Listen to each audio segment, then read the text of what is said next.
Mrs. Farrow is fishing for new grounds to continue with the divorce. Your Honor, my client has to put up with episodes of anxiety and depression because every day of her life she gets calls from 7 in the morning to 8 at night asking her for money. That's not counting the mail that comes to her door from the pharmacies, from the stores, and the supermarkets, because this gentleman here loves to charge.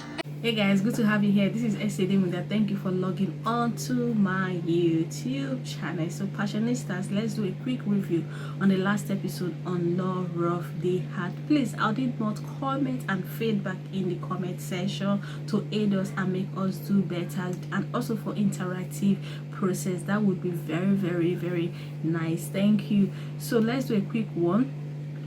It started with the hearing of Rosa in support of her client who is seeking for a divorce from her husband for indebtedness and lateness to manage the financial obligations of the house. But obviously it is looking like this should be an out of court case, but as the hearing proceeds or continue, we do not have the final say until the judge says so. So let's keep our fingers crossed and get to see how that unveil in subsequent episodes. So the next scene is Catalina gets into the office with so much emotion. She's not really happy. She almost breaks down, like she's so emotional. The Carmen and the other ladies in the law firm are wondering what happened to her. So she's really and very emotional. So Carmen gets to quickly run to Maria de Paula's office to get her attention. At the time, Maria was analyzing the case of her client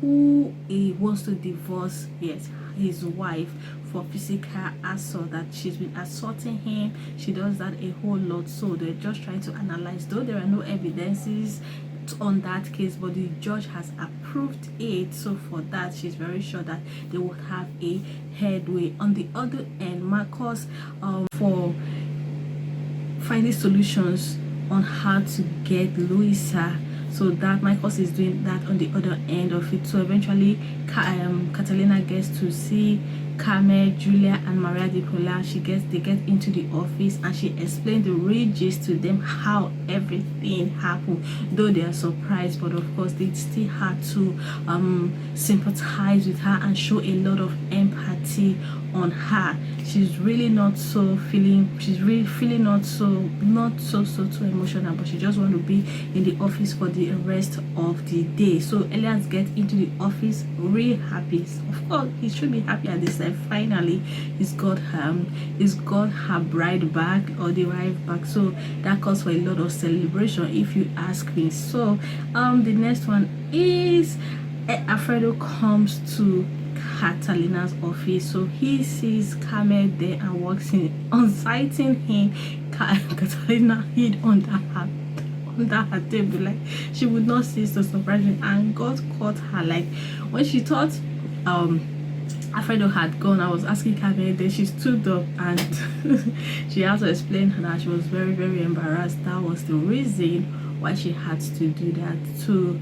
Why she had to do that, she was embarrassed. Of course, Alfredo, a gentleman, always tell her, like, you know, the way he does, trying to calm her down. So in the process, a call gets in, and guess who's on the other end of the call? It's Gabriel.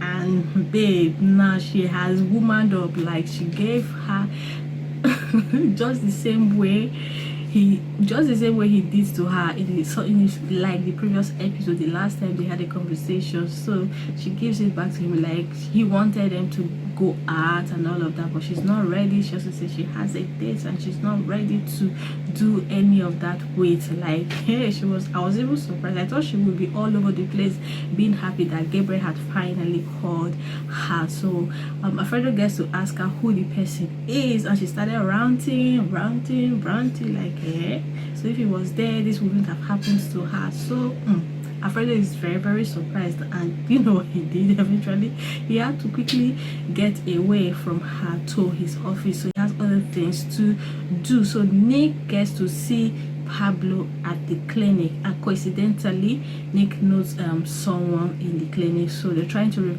retrieve the body of Mr. Alberto Sylvia for his funeral services. So in the process, Nick started asking Pablo what happened, why he did not call her, and those mentors should have called him rather. So he said in the process, Pablo said, oh, Julia was with him all the time and all. I could see Nicholas' face, normal, the great Nicholas Casanova, like, okay. So he started asking questions, next question, what exactly happened, and if they got down, those plenty talks. Well, eventually Pablo had to tell him nothing happened. It was strictly she was there because at the time he was very down and he needed someone by his side. So end of story. Anyway, he gets to confess that okay, he has also been with someone and who he did not get down with, surprisingly, and that person is Maria de Palace. So Camilo is ready for the hearing. Camilo, Roberto and his cousin, they get to talk with him. He's getting ready for the hearing. They get to speak with him. They're talking around about everything that would possibly happen in the law court. So Maria's hearing, the next thing is Maria's hearing. The client, they are in the law court trying to the divorce, trying to execute the divorce for his client who wants to divorce his wife for physical assault. Of course, the evidence are not so very substantial, but they would try to ensure that verdict is given and he gets to separate from her. So the next thing is Pablo. He's thinking of so many things, like he's not really in a very, very, very happy mood. So Julia and Alfredo gets to meet Julia in her office and they're analyzing the situation. She's telling him how everything happened in Alberto's house, like the suicide, they weren't expecting it, and for that reason she breaks down. Like she's also very, very emotional with the situation. So on the other end too, Marcus is going about investigating, looking for how to get to Louisa, and to some extent he's gotten a way or a lead on how to get to her house. Finally, he knows what she does now. So I think so much strategies on him to get to meet her. So the next thing is that Pablo gets to the office. He gets to see Julia in his office. They talk about so many things and they hug intensely, and she's also getting ready to go for Camilo's hearing. So Alfredo tells Nick about Catalina, what happened. They all laugh like it's really I don't even know why I'm laughing. Like it is, the way Nick usually behave. Okay, now, and he's committed to ensuring that they find the guy. Is it the guy? Yes, the Rose guy in question is committed to ensuring they find him and then persecute him. So, and coincidentally again, the great Nick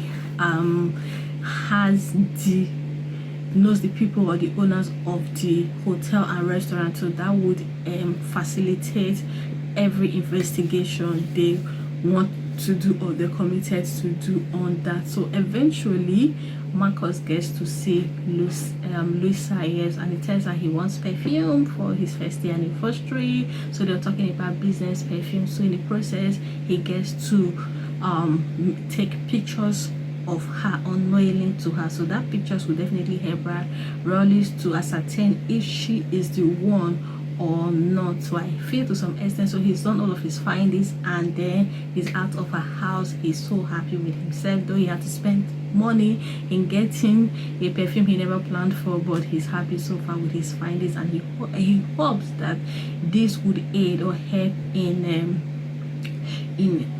defending their client. So Carter has a client who wants a divorce. Like a lady gets to meet Carter and she wants a divorce. Like I'm even wondering why she's so emotional. So she's trying to advise the woman on the need or on the reason why she should calm down, rethink before thinking of divorce, and she gets to ask her if she has a husband who sells coffee, and how did that thing even happen. Then the second one, if she has a 40-year, if he's like a 40-year-old man who wants to go out with a lady and her mom wants to go out on a date with his mother following them. The third one is like the event that has happened to her. She cited that as the case that if he's neither of those, yes, if he's neither of the four, then she should rethink the divorce, because there are so many men out there, savage men out there. Like, she was really emotional. I'm sure the woman would be like, please, what kind of an attorney did I get to? But let's see if they'll push it over or pull it aside. So it's Camilo's hearing. Everybody's in the court. The parents, both parties are there. Even Nicholas Ortegas and Alfredo, they are there. His brother, his friend Roberto, friends, I think the parents too, everybody is there. The law court, they're waiting for Camilo. And the next thing is Pablo. Mr. Azola comes to the Ortega's office to see Pablo, the same guy that wanted Mr. Samuel, that's Nick's father, out of the home for the elderly, because when they got there, the picture he painted to them is different from what they saw there. So he's come to the Pablo is really trying to know or get the reason why he wants Mr. Samuel out of the house, and for him, whatever the allegations against him are not enough to send him away. So it tells him if he does that, they will definitely sue, yes, the home. So Mr. Azola is rethinking and says they give him another time to behave well and act well. If not, they would add the list. Is the court again, the hearing. Eventually, Camilo gets into the court. So he gets to see Alfredo, Nicholas. They're talking, he's asking questions, and Alfredo feels a bit withdrawn. So Camilo is wondering, hey, what kind of withdrawal is this? Like, in the process of doing that, Julia walks into the court. You could see his smile, like the smile was so radiating, like he has a very cute, very, very lovely smile. And Camilo is also very, very cute. We've not really seen him on just in the first episode. That was when we saw him. He's really looking so cute, and they smiled really at each other. And that is the end of this episode. So guys, like I already mentioned in the beginning of this, if you have comment feedback, kindly let me know in the comment section so that we'll talk around it. Again, I am your topical girl, Ese Idemida. If you have not subscribed to my YouTube channel, please kindly subscribe here, and let's talk about topical stories around that. Until I come your way again, I remain Ese Idemida. Do have a pleasant time. Bye.